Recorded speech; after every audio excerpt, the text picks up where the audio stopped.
Hi, good evening. Happy Valentine's Day. Welcome to the XR Roundup of the week.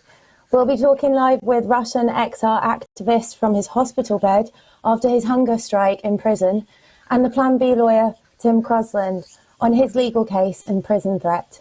Plus, there's an HS2 tunnels update and much more. Stay tuned and make sure you share. We're also live on Twitter and YouTube. If you are on Twitter, please make sure to comment and use the hashtag XRRoundup. So if you are making any comments, do include that hashtag XRRoundup. So you're this evening, Shell, and we're going to start this evening off with a photograph. So Vlad, if you can just show us this photograph. So this photograph is actually the Royal Photographic Society competition winner of this year. There was a new competition, a new category for climate change this year to reflect the theme of this year's festival. So the climate change winner is this beautiful picture, although it's very concerning and worrying picture from Sue Flood. It's the North Pole underwater. A signpost marking the geographic North Point at 90 degrees north latitude, placed on sea ice, largely covered with water. Each year, the ice cover over the Arctic declines, a direct result of changing global climates. Thanks, Sue Flood, for the photograph and for allowing us to show that this evening. So tonight we're going to get started with an update, some updates with HS2. All eyes are still on Euston. We are on day 19 of the tunnels, and we did start this week with an action from some rebels from Extinction Rebellion and other anti-HS2 movements at the Department for Health and Safety, the Safety Executive Offices in London. So they went and visited them there, dumped some soil and created a makeshift tunnel, as well as a banner dropped there on the roof. So they were there holding a banner that read, "Stop HS2, Save Lives." They're repeating calls for the HSC to release their report showing full transparency that all safety concerns have been considered for the eviction. And that's something that has been ongoing. So we're just going to cut now for an update from Larch from the tunnel. And so on day 14, 2 weeks in, just want to give a little flavour of what life's like down here. We've settled into quite a nice routine now. We've got a really close-knit community of people working together in these tunnels, really working hard, supporting each other. Just tend to sleep quite a lot, conserving our energy, but also keeping constant eye on the tunnels and making sure, for example, we had a lot of rain, so the water table was rising, so we've had to fix that. That's been quite a lot of work, but we've sorted that out now. Just doing what we can to keep our spirits really high, which they are. All of the support makes such a difference from that, so thank you everyone for that. Every bit of support helps. As you can see here, that's the down shaft now.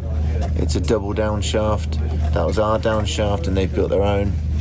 And they're not going to come in for our tunnel yet, but they're doing the other one first. So please keep up the support, keep spreading the word and keep the pressure on. Thanks. So it has been quite a quiet week down at Euston, but the net team have been advancing, as we heard there, on the tunnels. So the Crystal Tunnel is next up to be taken, we believe. They have made quite a lot of advances on there. And we have got some clips to show you this evening that are really quite concerning of what's been going on down there. So the first clip that we're going to show you is actually the tunnellers being barricaded into the tunnel. If we can show that clip back. We can't leave. Taken away at any moment. Then please take it away. Get to the end of our tunnel. I shall relay that to the top. At the moment, you have ventilation. If something happens down here, we wouldn't be able to escape. Your tunnel, nothing is fixed. Let us get to the outside of our tunnel. You're at the present for safety, health and safety. We're not going to change that at the moment. We can remove that at any point in time, and we will do so should there be an emergency. There is an emergency. We need to get to the edge of our tunnel, please. And that can be removed in 1 second. Then do it. Then do it. No, we're not going to do that. If there's an emergency and you want to come out, then no problem. Yes, we want to come out. Let us get to the end of our tunnel, please. Well, that's noted in the discussion. You have ventilation, you have air. That can be removed in 1 second.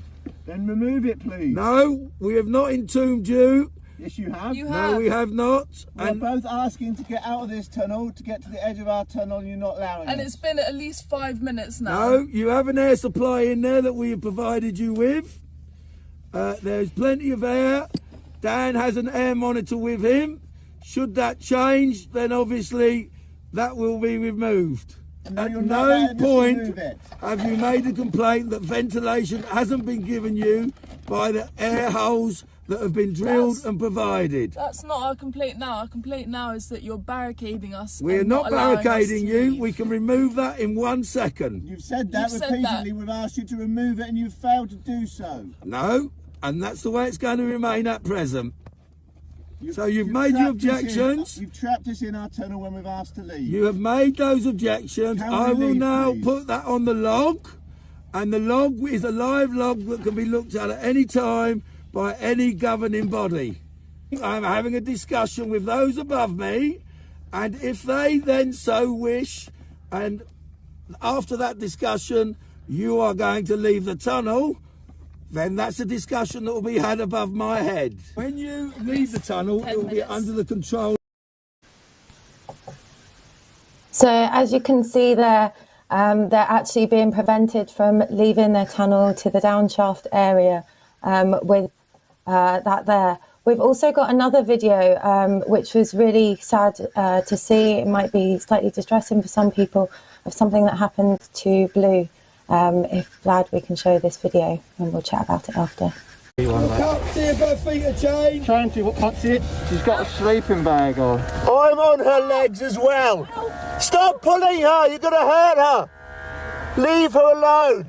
See if her feet are chained. Can't see the sleeping bag's Her feet are chained. Sleeping bag's covering it. And I'm on her legs. Brett, you said if someone... Show us the chain. Prove it. Prove it. You back off. Back off. Stop it. You're pulling her chain. I'm on it. Get off. I cannot wait. Back off and I'll show you. Let go of her. Let go of her. Yeah. You're making her cry. Let go of her. Let me have a look. You got hold of her? Yep. Let go of her. Keep low, keep low. And look forward to the legs anchored, please. Her legs are chained. Brett said no one would be grabbing from a tunnel unless you got clear access to the person, including their ankles. She's chained on by her ankle, and I'm also in the tunnel. She's chained. Ty, yeah. She's chained. Huh? She is chained. She's chained? Yeah. You tethered? Yeah. Okay, release. Yeah, I'm trying. You have just assaulted her terribly. You made her cry. Why? I hope you're proud of yourself. Have you got children yourselves? What are you doing? This young woman is trying to save her future and you've just assaulted her grievously. Okay, sit in the bottom of this tunnel for me, Terry.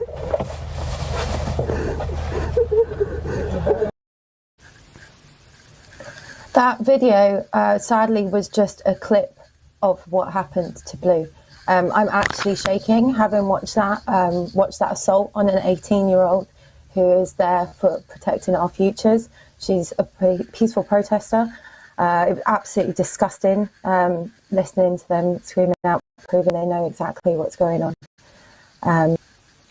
So we apologise for the distress that caused. We have spoken to Blue since.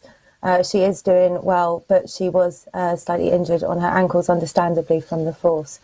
But this is what we are up against with HS2, and also when we're dealing with organisations such as the National Eviction Team rather than the police.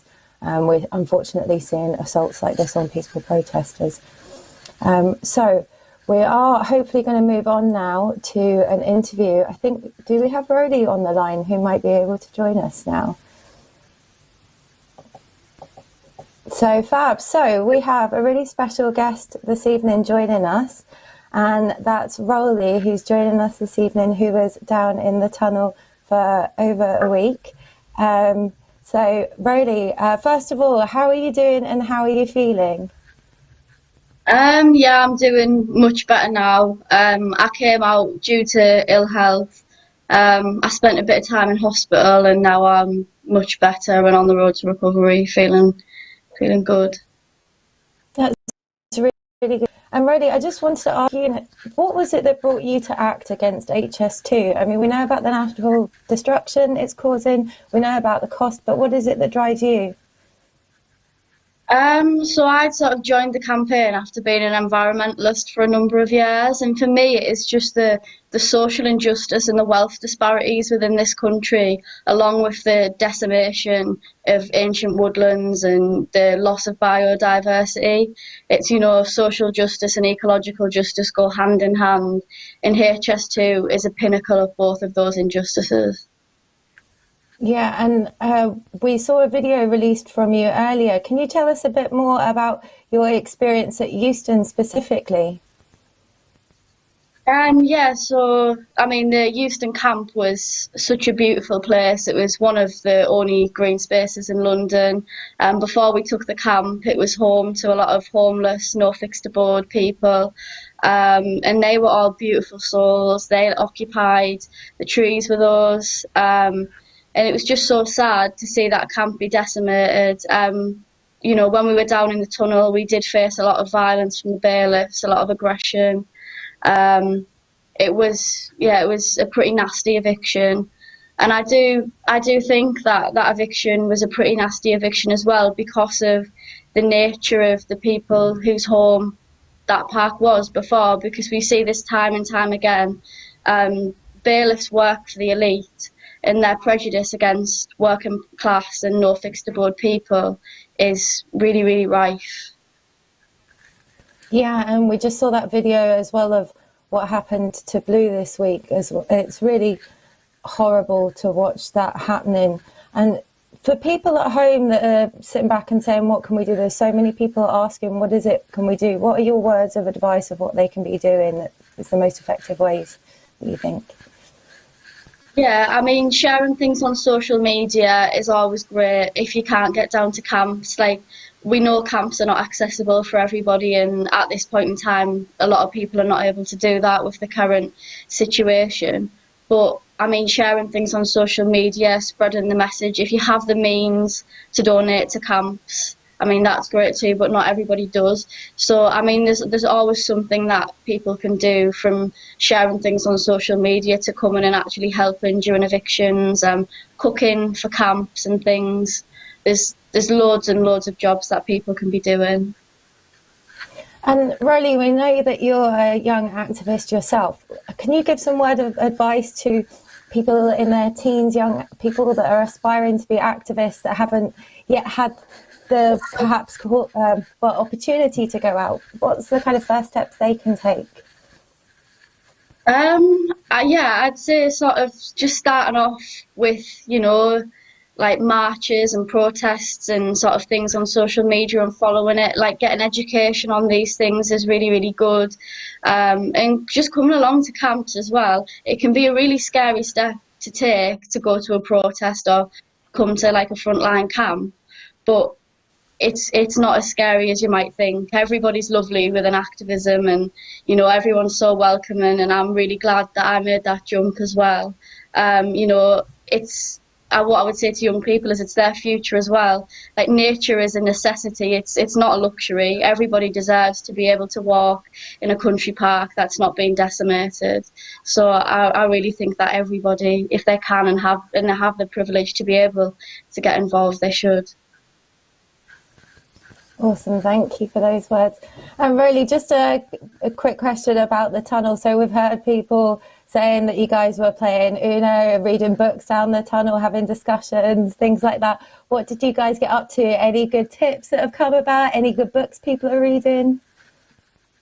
Yeah, so I was doing a lot of sketching down there. I know somebody down there was reading a couple of books on the war, and they said they were really good. Yeah, we were playing Uno and cards and noughts and crosses on the wall as well. Amazing. Are you missing the tunnel at all? Yeah, I am missing it quite a bit. I'm missing everyone down there.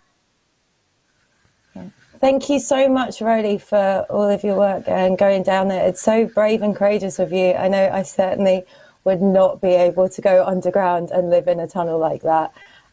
So thank you so much for your bravery and your time this evening as well. Thank you for joining us. Any last words before we go? Anything else that you want to say?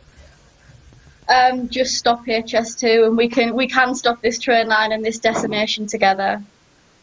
Thank you. Thank you. Yes, we can. And for more information, so please do have a look at hs2rebellion.earth for more ways of how you can get involved, more information about how to stop HS2. If you're watching this on Twitter, do keep your comments coming in. Please make sure you're using the hashtag #XRRoundup. So we also last night had a really interesting discussion that was recorded in the tunnel between Dr. Larch Maxey, who is now on day 19 in the tunnel, and Dr. Doug Parr, who is the Chief Science and Policy Director for Greenpeace UK. So we're just going to show you a video for, I think it's probably about 5-minute video of a roundup of that discussion last night. The nature of well-being and its connectedness to nature is something that at least some people discovered in the process of the lockdown last year. I'd like to think it was a lot of people, but I don't know. Anecdotally, loads of people suddenly became reliant on that little bit of green space that wasn't far away if they were living in cities as a release point for the lockdown that they were experiencing and being kept in and being in their homes and flats a great deal. So, I think the evidence on mental health and well-being associated with green space is now pretty unimpeachable. There's even talk of green prescriptions where a doctor will prescribe you a walk in the countryside as a way of improving your well-being if you're presenting with mental health issues. And that, you can say, well, you could have gone for a walk in the countryside anyway, but actually, a medic telling you that that's the thing that you need to do transforms both your relationship with the need to do it, and also kind of embeds the importance of nature in medical practice. And I think there are that's not perfect, because I think we need to see nature as not something that just is of use to humans, but actually is of something that is of value in itself. But it does at least recognize that that we are connected to it in a way that in a way that matters to ourselves. Now, I think that process of understanding has kind of slowly worked its way into government, because I'm absolutely not saying that they've got it, but there are hints of progress. I just think that at the moment the translation into practice is still extremely poor. And what I mean by that is that when it comes to the crunch, like on HS2, how much do we actually value nature? It's all right, very nice, always some nice words about, yes, people should have access to green space and so on, and we value biodiversity because it's important to what it speaks to of our country and what it does for people. But in the end, what happens is, whenever there's a big piece of kit that needs building, actually nature doesn't get the sort of look in that it needs to. And it's quite differential as well. So HS2 has allowed, or is allowing, is preparing to allow, and already has caused destruction of some really important habitats and woodlands. And for much lesser damage, offshore wind farms are being held up. Now, I don't want to see offshore wind farms damaging nature, but they are a critical part of the answer. And the sort of standards against which HS2 is being held in terms of its destruction of nature is just a world away from the standards against which some of the key tools in fighting the climate emergency are being held. So yeah, and fishing as well, because I don't want to go off on one about the destruction of the North Sea and the ecological emergency that our seas are facing, but there is one. And it just feels extremely haphazard as to which pieces of infrastructure have to pass a high standard with respect to nature preservations and which ones don't. The idea of nature having an intrinsic value is so obvious if you spend time with it, spend time living out in it. Can it be in your local park? And yeah, I just think Doug spoke really beautifully about that. And now, increasingly in lockdown, some people were starting to connect with their local green spaces.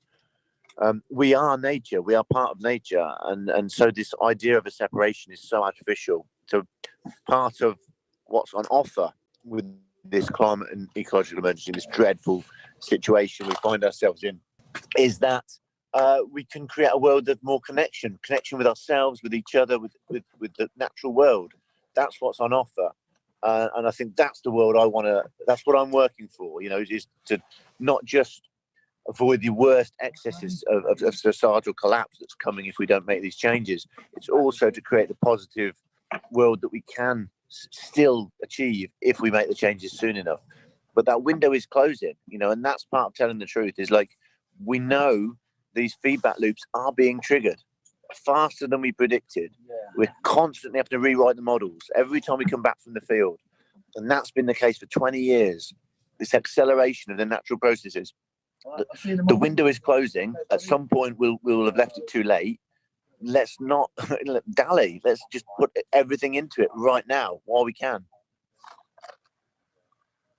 Yeah, no, that's a very good point, and I think probably Doug would agree with this. Is the science is still trying to catch up with nature, and some of the most shocking reports of I'll just throw one of them out there was from NOAA, the National Oceanic what they call Atmospheric Association, which is part of NASA. Yeah, and they brought forward that we're more likely to have an ice-free Arctic by 2034 or sooner, which is only 13 years away. And I'm not a scientist, but to me that just sounds absolutely terrifying. And as Lars is saying, it's like people need to be told the truth. We're not talking about this like with COVID-19. Every single day we're bombarded with radio, TV, in the newspapers. It's all over, and it's a health emergency, and it's great that the country and the world is taking it so serious. But we're also in a climate and ecological emergency with loss of species, destruction of habitats, and we're not getting the airtime, and people are not talking about it. So that was just a highlight. You can have a look on the HS2 Rebellion Facebook page for the full conversation that was broadcast last night.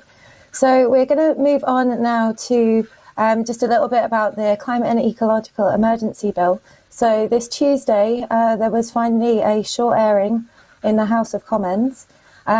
This is a good step in the huge strides that need to be taken in getting this to the front of the agenda.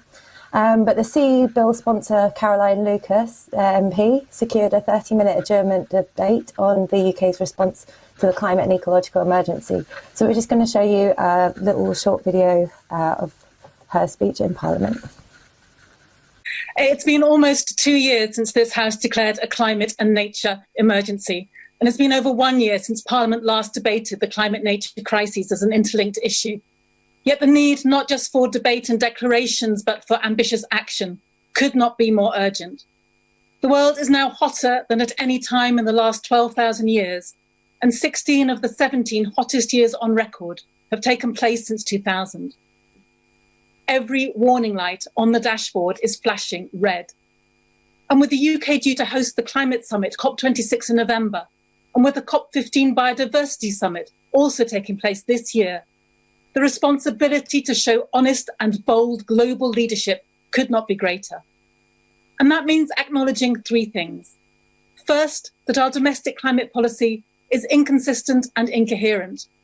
To take just one example, the government's failure to call in the recent decision to allow a new coal mine in Cumbria has prompted James Hansen, for 10 years NASA's most senior climate scientist, to warn that the Prime Minister risks humiliation by showing such contemptuous disregard of the future of young people and nature. The UK cannot lead a good COP from a position of weakness and inconsistency. The 2008 Climate Act was undoubtedly pioneering in its time, and many other countries have taken inspiration from it, but it is now hopelessly out of date. An emergency means we need to act now in line with what the science demands. And the beauty of the Climate and Ecological Emergency Bill, or CBIL, is that it offers government, parliament and citizens a framework for the UK to play the fairest and most effective role it can to meet the crisis head on. To conclude, Madam Deputy Speaker, we are nearing a cliff edge of cascading Earth system collapse. The narrow window for limiting warming to 1.5 degrees is closing fast. Leadership means telling the truth about what that means for people's lives and livelihoods. It is no exaggeration to say that this is the most consequential decade in human history. The experience of COVID-19 has demonstrated that with a collective understanding of the nature of a crisis, governments can take radical, unprecedented action. The scale and ramifications of the emergency requires us to set aside party differences, as happened in 2008, and reach for the new vision of human prosperity that we know is possible. With sufficient political will, we can cooperate to ensure that we all thrive within the limits of our planet. But it isn't going to happen without new legislation that gives us a framework commensurate with the science and with the reality. And the CBIL is that new legislation.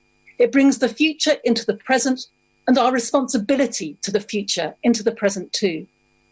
So I hope the Minister will grasp this opportunity to recognise that the climate crisis is bigger than any one political ideology, and work with me and others on legislation which could be a new and desperately needed global first. And just following up there then, so we've had some stuff that's been in the news this week. So the Cumbrian coal mine is being reconsidered. So we do actually have an artist render of the mine that we can show you there. Oh, sorry, so there's just the tweet from The Guardian announcing that. And that's just the artist render of the coal mine there. So that is being reconsidered. But also today there was, this week there has been announced that the Leeds Bradford airport expansion plans have been approved.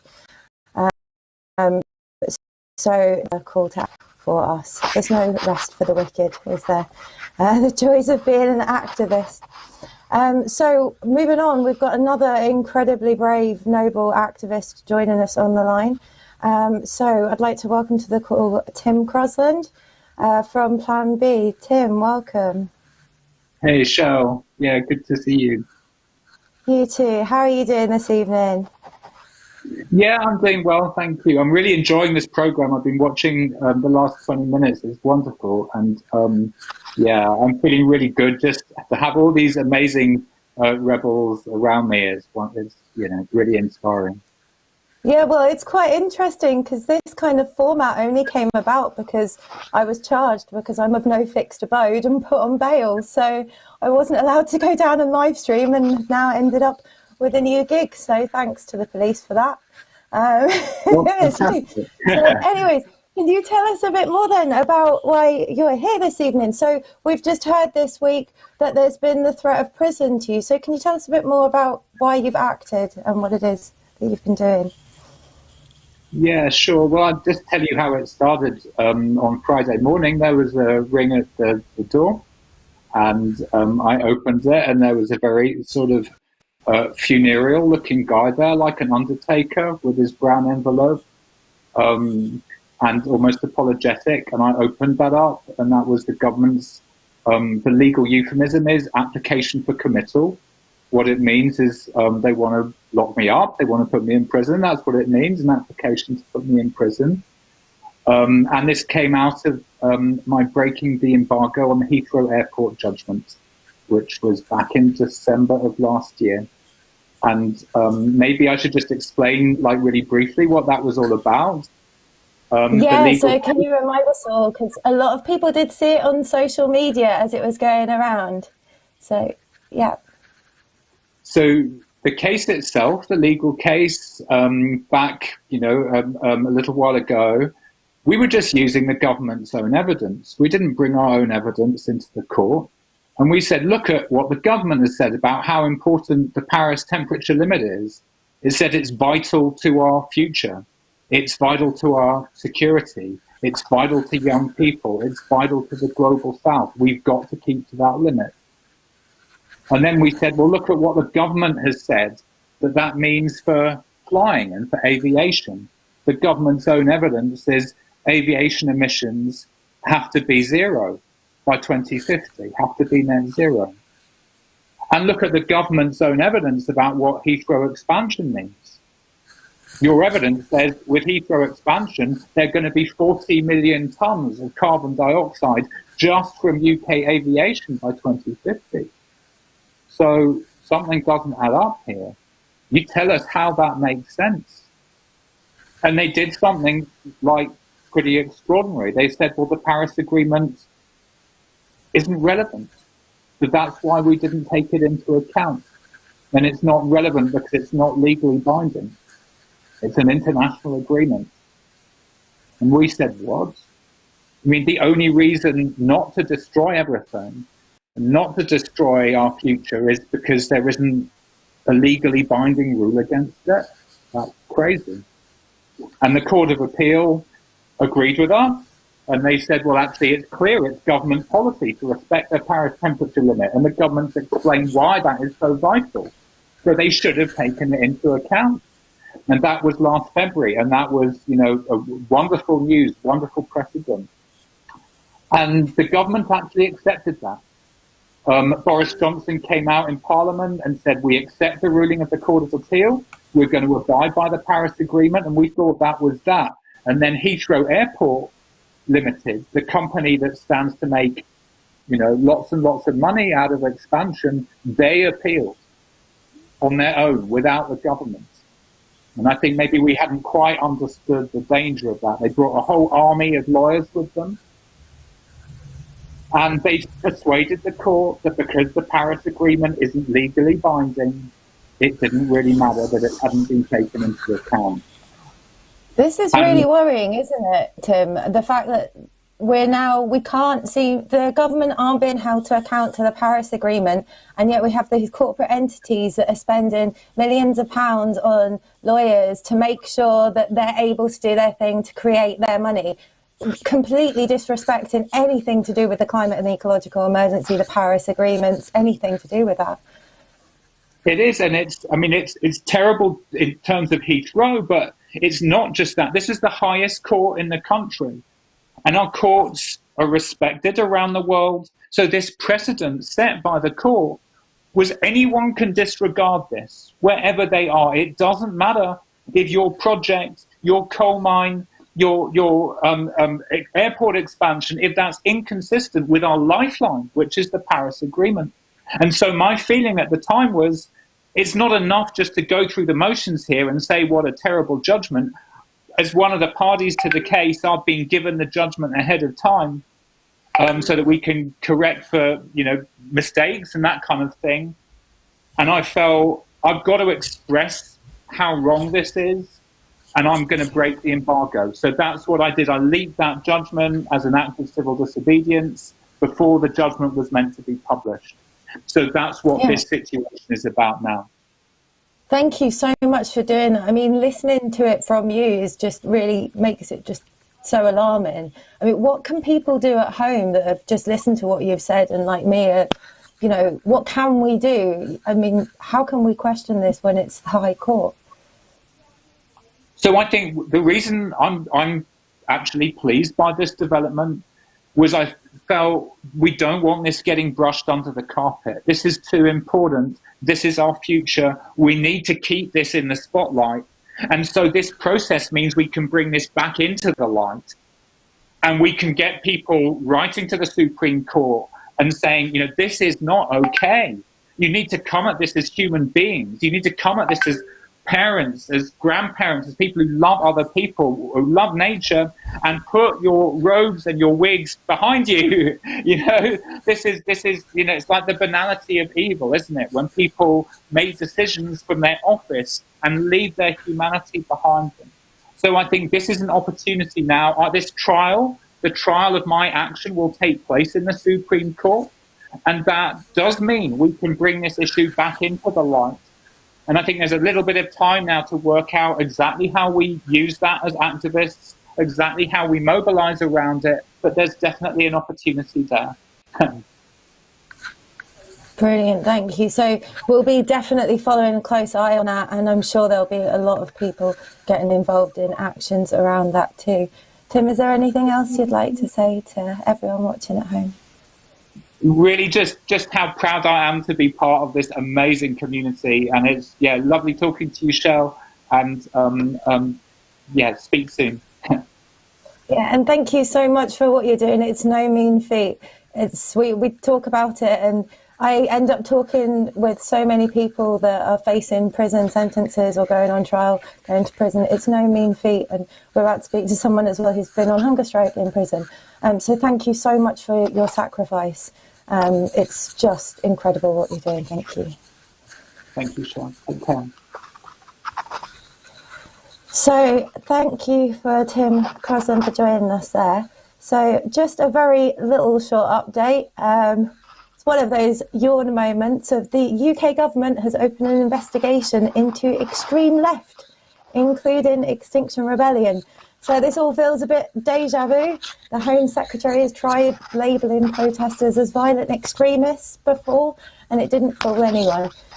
John Woodcock has been appointed to investigate political violence and disruption, citing Extinction Rebellion as one of the organisations under review. So there's a non-violent movement that is open to anyone. Will he be calling up one of the thousands of grandparents, parents and kids who are exercising their democratic right to protest?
Sorry about that, guys.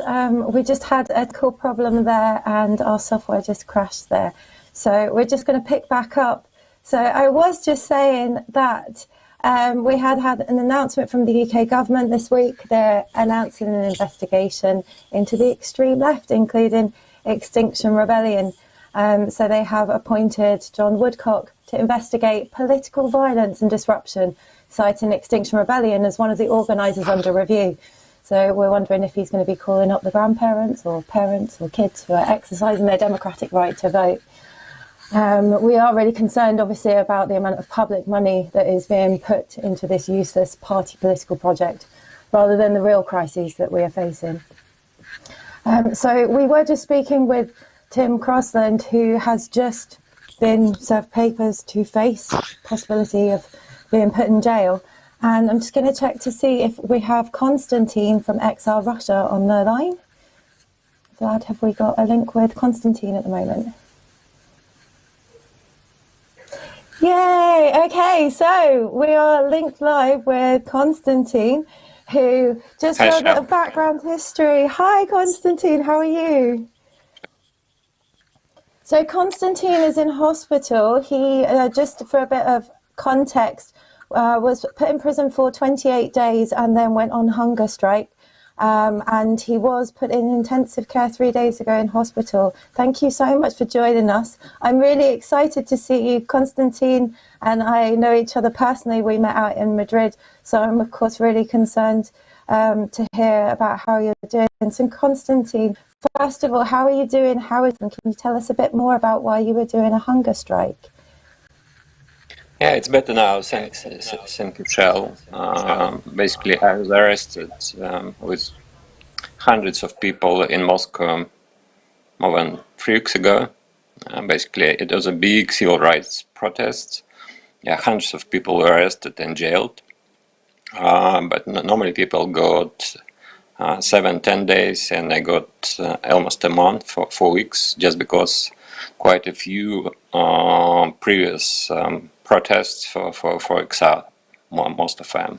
So I spent my New Year Eve for 10 days in jail, basically in Moscow. So it was just in 2 weeks, a month again. So and most of the guys on the streets in Moscow were peaceful protesters, absolutely non-violent, with arrested, sent to jails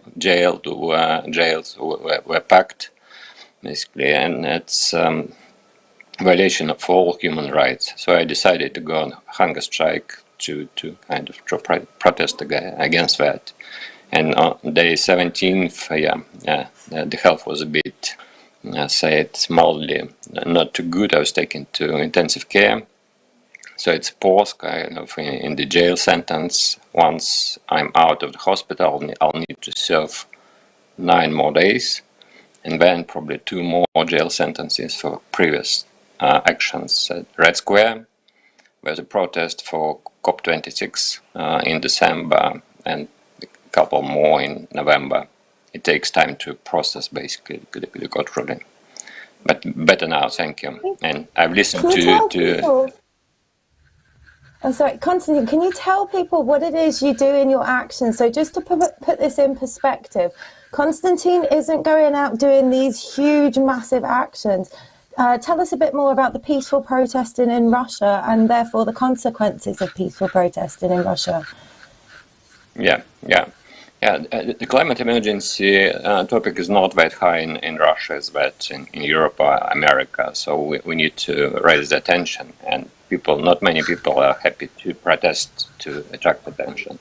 It's number 1 point. Number 2, we have no culture of civil disobedience in the country. And the 2, in context, we need sometimes protest. Sometimes, in many cases, it's me alone, or sometimes a small group of people. The actions should be at the same time radical, at the same time very, very peaceful. Sometimes we try to block the road to just 3 of us. Sometimes it's just me.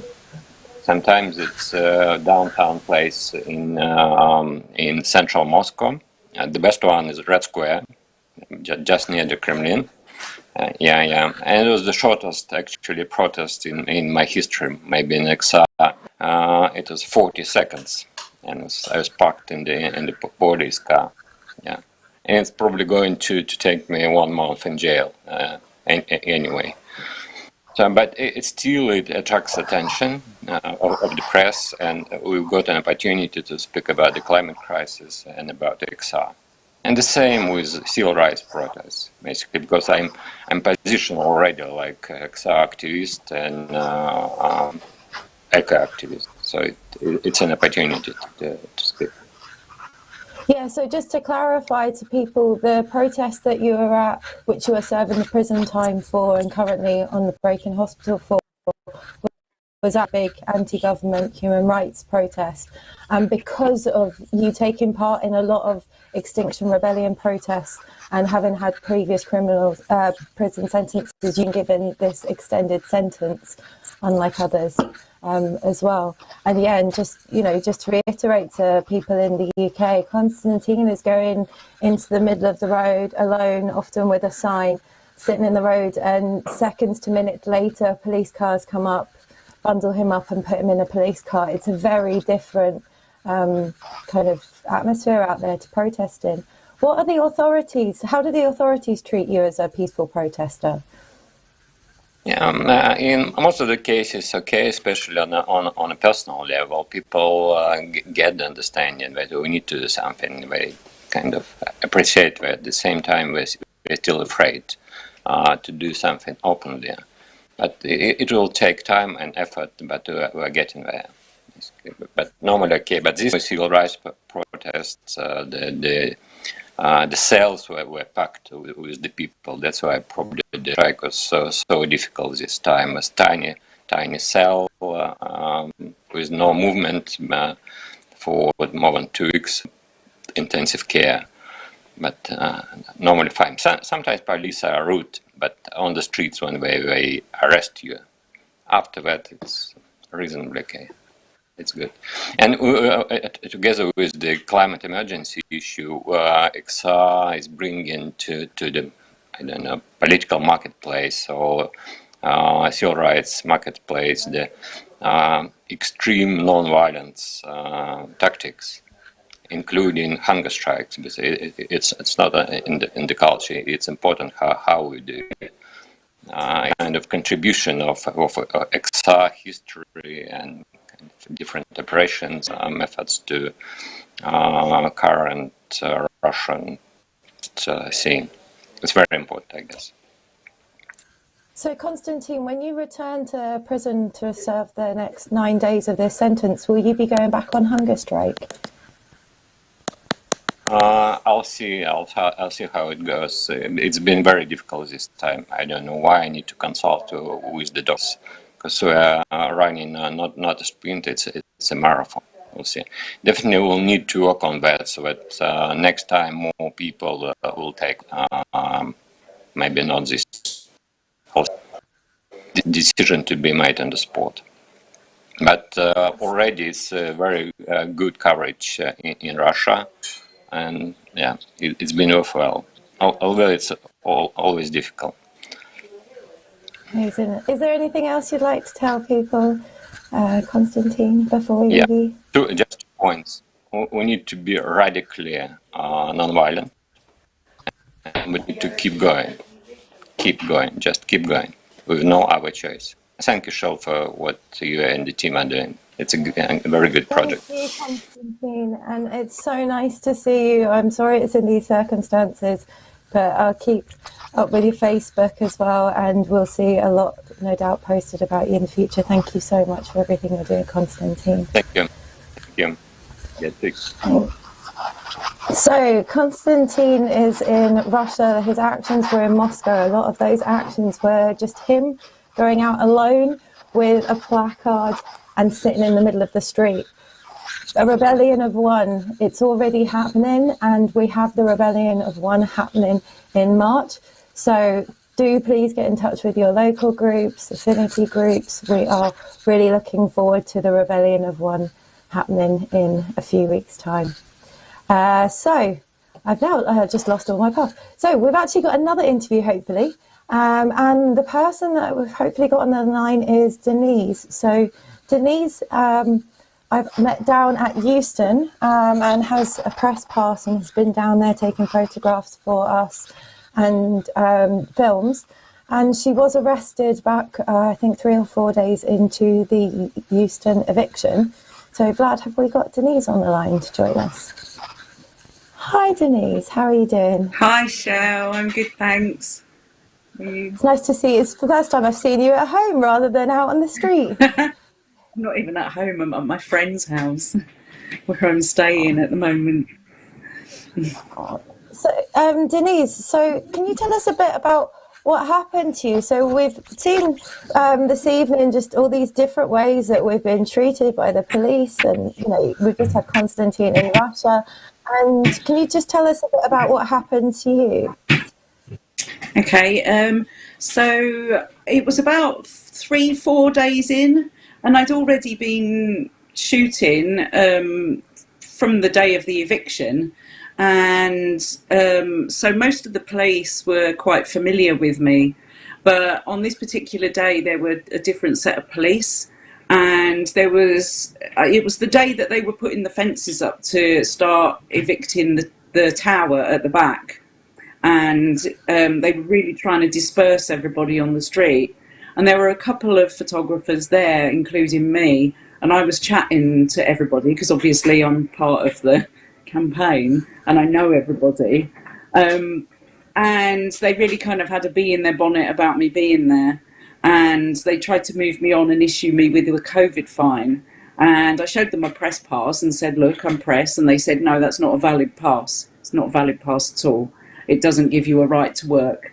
And the only reason I haven't updated my pass is because of COVID, and because I finished a course last year, I just hadn't got round to it. So there was a bit of a kind of palaver, and they were absolutely adamant. They wouldn't let me walk away. They wouldn't let me move. They just followed me. They were adamant they were going to issue me with a COVID penalty. So then they started asking for my details, and I said, I'm not going to give you my details because that legitimises your claim that I'm not legitimate. And, this is how I'm earning my income. So they wouldn't accept it at all. They surrounded me. They said, if you don't give us your details, we're going to arrest you. And I said, well, I'm not giving you my details. And they arrested me and they took me off to the police station. So what's come of the charge since, Denise? So I played a little game of cat and mouse with them and let them do their research to find out who I was. And I didn't actually give them any information, but a couple of hours, I think I was in the cell about 2.5 hours. And they just then came in and said, right, home time. And I said, oh, okay, are you dropping it? And they said, no, we're still issuing you with the COVID penalty. And at this point, I still hadn't confirmed any of my details. I hadn't confirmed the information that they thought they had. And I said, well, okay, but I'll be contesting it. So I immediately went away and put in a complaint to the Police Complaints Authority about wrongful arrest, and explained that I was a journalist and that I had a press pass and that I wanted the charges dropped. And a few days later, I got an email saying that they were I got a phone call first discussing the case, and then I got an email saying that they were dropping the charges. I'm really sorry this happened to you. I mean, we've seen the police are being heavy-handed. They say one thing, they act on something else. They know the law, they don't know the law. I mean, how are you feeling about this? Have you been back there since? Yeah, pretty much every day. And I was at Highbury Corner as well for the eviction there, and I threatened with arrest again. And I've had like little bouts of being hassled on and off, but now I know. One of the police officers has said to me that my information is now on Crimin, which is the criminal intelligence database, and there's a note on there saying that I am legitimate to work. So that's kind of good in that respect. But I have been back every day. They have followed me around, and there's a few of them that have kind of picked up on the student press card. But I'm not the only one that's been hassled. And the way that I see it is that the mainstream press are okay. And the problem with press cards is that the police have had information from the NUJ that they're only allowed to accept the press cards with a hologram on them, which are really hard to get if you're not earning your living full time as a journalist. And that, to me, just stifles the voices of independent journalists. So, and documentary makers, those that maybe can't get a press card. This is the thing. I mean, we've been down there at Euston, live streaming, videoing, taking pictures, documenting what is happening, because also we have to document what's happening. We're having to put all of these complaints into the Health and Safety Executive. We're concerned for their safety and welfare. And, you know, in those very early days, none of that was being taken into account. And we had to be there filming what was happening. I mean, we were standing next to each other as they were felling trees on the edge of the park, knowing that the tunnel entrance was just over 10 metres away. I mean, it was absolutely disgraceful. And then for you to have had that press card and then be targeted by the police like that, it's just outrageous. Yeah. I mean, you know, I suppose they kind of target me because one of the police officers said you need to distance yourself from the protesters and look more press-like. And it's kind of, you know, there's no rule on being sympathetic to a cause or part of a cause. You know, they can't say who can be there and who can't. That's just not okay, really. But thank you so much for joining us in your time this evening, and we're really sorry that you've had to go through that experience, but really appreciate all the work that you're doing for Euston and at Highbury Corner as well. Thank you so much. That's okay, thanks. Bye. Bye. Okay, so just thank you for bearing with our technical hitch. Just another little mention, if you're doing any comments on Twitter, we've got our hashtag of #XRRoundup. Thank you to all of those that have sent in comments in the Facebook chat and things on Twitter. So we're just going to do a little bit of a roundup of some things to look forward to. So we've got some events coming up. The first event that we're publicising this evening is we have the XR Art Blockers along with the HS2 Rebellion are doing a UK-wide drop a banner to drop HS2 on Monday the 22nd of February. So it's not tomorrow, it's the following Monday. UK-wide banners everywhere, drop a banner to drop HS2. Have a look on Facebook, the Facebook event there. I think it's going to be shared in the comments for you to have a look at. There's also, keep your eyes peeled, there's an Extinction Rebellion Families online event in conjunction with that. We'll also have some activities to get you started in half term. I think tomorrow there's going to be a little tunnel activity to do from home as well. We've also got coming up on Wednesday this week, the XR Communities People Assembly. And this week it's Love, Rage and Money. Join the People's Assembly on XR Finances and Resources. So you can go on the Extinction Rebellion UK Facebook page and have a look at the events for that. There's also on Friday the Empathy Circle Facilitation Training Induction. That's a global thing. There's lots of calls for that, and it's a course that you can do to facilitate these empathy circles. Really interesting thing to look into, and they have something this Friday evening for you to get your teeth into. And then finally, coming up later this month, or well, actually in 10 days' time, a really brilliant workshop, if you haven't done it already, is the Oppression, Movement Building and Our Relationship as Activists on Wednesday the 24th of February. So please go on to Facebook to register for that. You do have to register for that, and if you can't make it, please do cancel. It is a really, really good workshop, lots of inner work, and yeah, beautifully written. So finally, just to thank everyone for joining us this evening. A huge thank you to Rowley for joining us, for Tim, for Constantine for joining us from hospital, and for Denise. A huge thanks to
Welcome back, guys. Really sorry about the technical issues that we've been having this evening.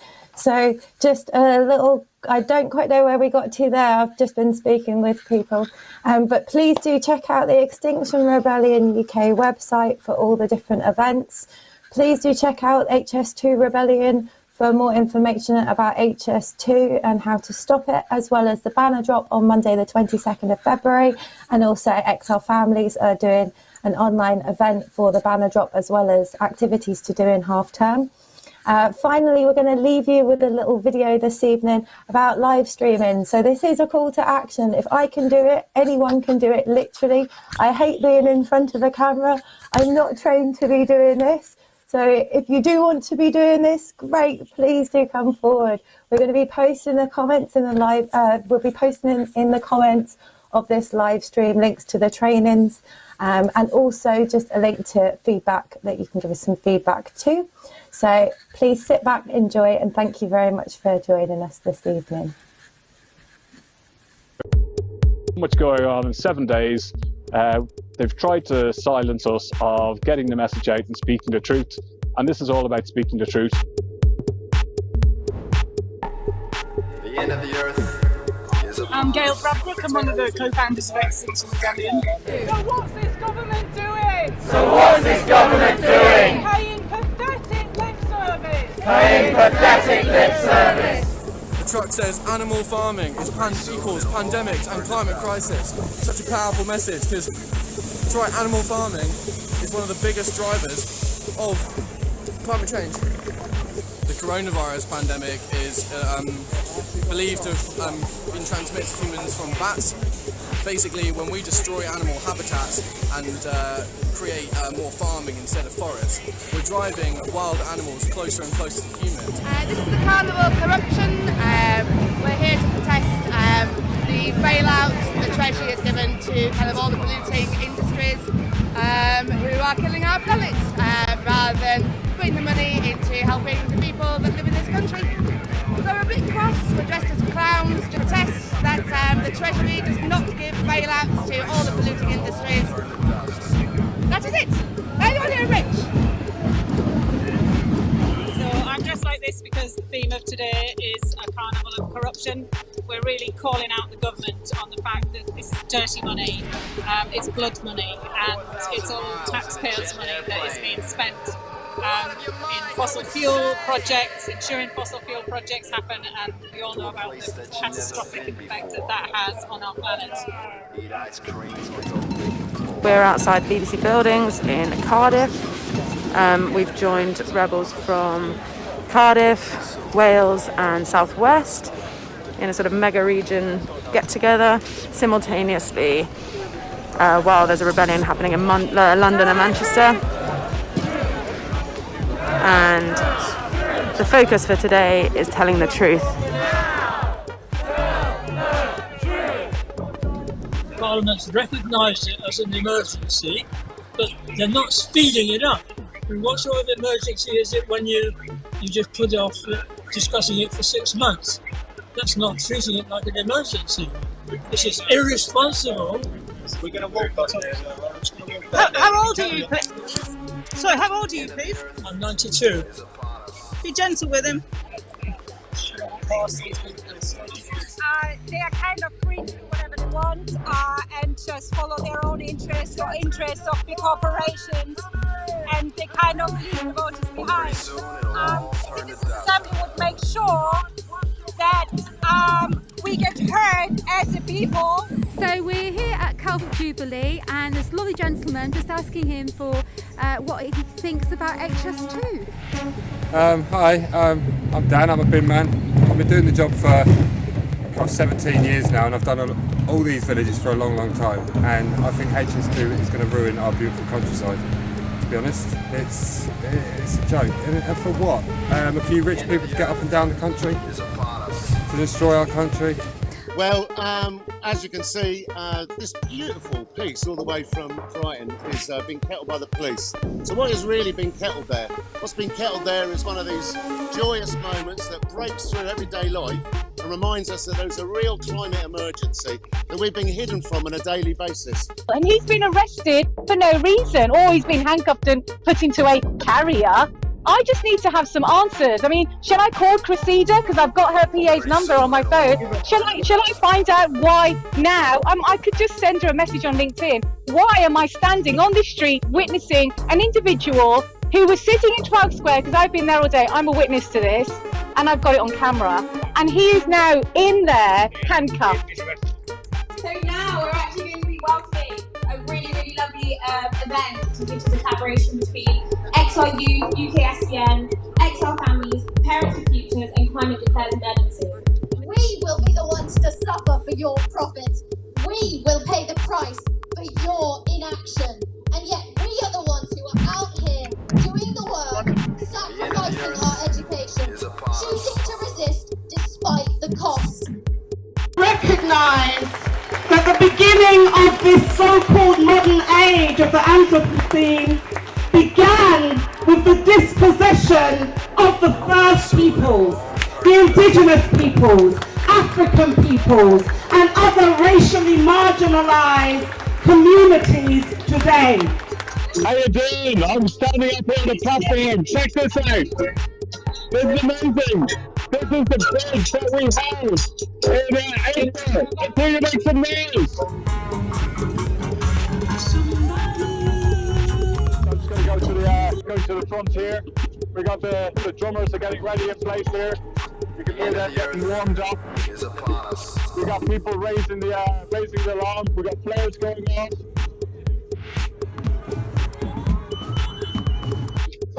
Hey guys, so if you want to give one message to Boris Johnson, what would it be? Start acting now. It's too late. We need to do it now, guys. We need to do it now. Yeah. And how old are you? I'm 24. 24. And what would you say to people like young people of today? We need to act now. We need to rise up against a government that is complicit in destroying our futures. It's terrifying. It's absolutely terrifying. I'm scared for any child that's born right now. There you go. So in case you're just joining us, there's one of the people we talked to earlier who was locked on. He's getting walked off the bridge. Everyone wants to leave. There are lots of people on this bridge who had absolutely no desire to block the bridge in any way at all. Found ourselves barred with the lock on down there, but which we're not part of, knew nothing about. And then now we're stuck on here. People are trying to leave. We can't leave. We weren't allowed to leave, and I raised this with an inspector, and he said, "Oh, the decision changed." He said the police officer was misinformed. Well, I said, well, that's what he told me. It's not my fault the police officer was misinformed. And I asked him to repeat it. I've got it on film as well. Can I just start? Yeah. So it's MPSS 02409238 Metropolitan Police. Okay, I'm going to sign off. Thanks for everybody for watching. We're here to say the truth has to be exposed. We can't censor the truth anymore. So most of the population can't bear the truth. And so we're going to bear our bodies today. Even though it's unacceptable to do so in this society, it's also unacceptable to tell the truth. We're here to tell the truth. What an amazing and beautiful action of female power and vulnerability. It's very moving actually, and I see one of the rebels that's over there as well that's somehow on the ground. Just so much gratitude to these beautiful women. This shows us that women's bodies. This shows us that women's bodies On the front line of this crisis. On the front line of this crisis. And we sentimentalise our relationship to our children. And we sentimentalise our relationship to our children. And yet we pollute them through our bodies. And yet we pollute them through our bodies.